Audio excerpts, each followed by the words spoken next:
Bang, bisa dijelaskan Bang untuk teknis penutupan jembatan Ampera pada malam tahun baru seperti apa Bang? Selamat sore, kami dapat informasi dari Satuan Lalu Lintas Polrestabes Palembang.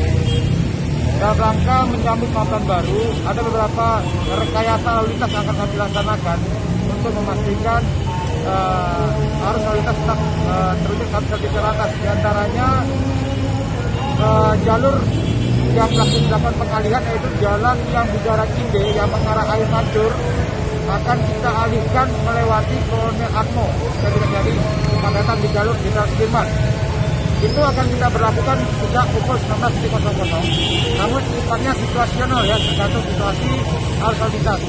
Kemudian supaya tidak terjadi mobilitas masyarakat sebagaimana anjuran pemerintah bahwasanya kami masih pandemi COVID-19, untuk itu beberapa tempat yang berpotensi menimbulkan keramaian akan ditutup seperti Benteng Kuto Besar, kemudian juga di seputaran Tambak Iwa akan melakukan penutupan sehingga masyarakat yang mengarah ke sana akan dibatasi aksesnya sehingga tidak terjadi kerumunan masyarakat di seputaran tempat tersebut.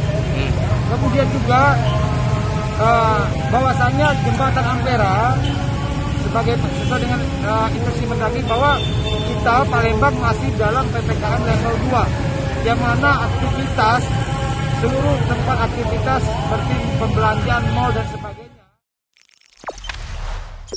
Jangan lupa subscribe, share, komen, dan like ya.